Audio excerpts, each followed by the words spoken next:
Pero hindi pa ako napapagod kasi nga haba pa eh. Sakang ano pati, hindi siya yung mainit. Mabilis kasi mapagod pag mainit. Hindi pagpababa ako. Hindi naman ganun kataas ate pagpaakyat. kung sakali, di ba? Mahirap na. Kung pabalik tayo, hindi naman ganun kaakyat, di ba?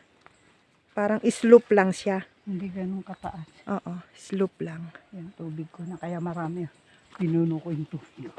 Kaya mabigat yung bag. Si Di, hindi siya kumuha ng tubig niya eh. Kumuha ako eh. Sira ulo. Wala, hindi siya nagbuhat. May nag-ano ba naman ng walang tubig? Hindi niya na kinuha. Dapat kinuha niya itong tubig na bit-bit ko. Kakapusin ka talaga.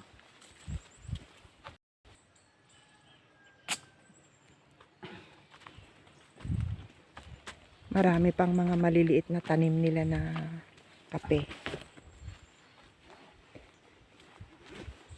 Pag naihi ako, magpapayong na lang.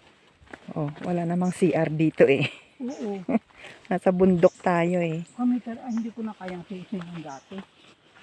Pero mo alas 6. Okay, pantay.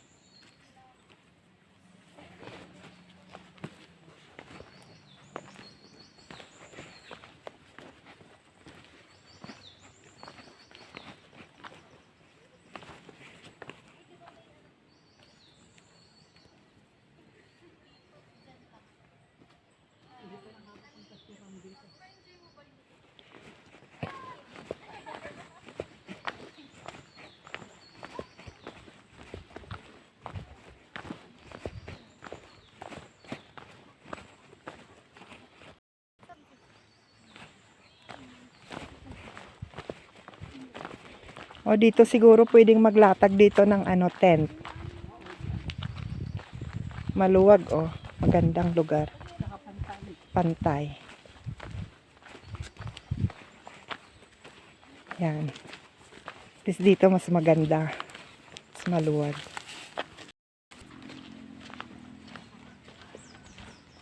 Dito ako sakaling magkaroon ng sa bundok. Magkaroon ng Dito te. Sa taas. Oo. Dito.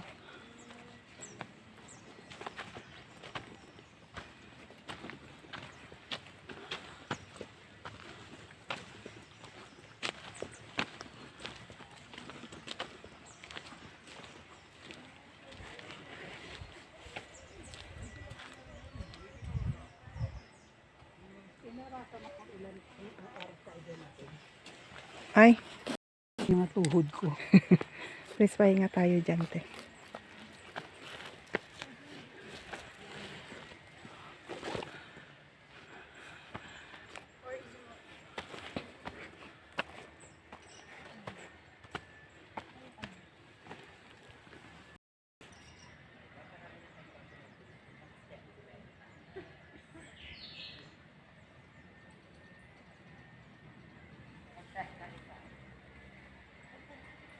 Marami pang mga puno oh. Siyempre, hindi naman pwedeng.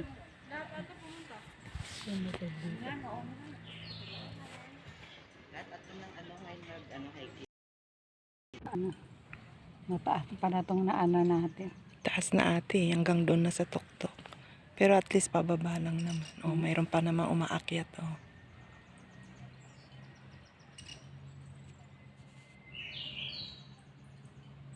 At least nga si Di ate, noon di siya nakakaakyat ng mas matibay si Kambal kaysa sa kanya.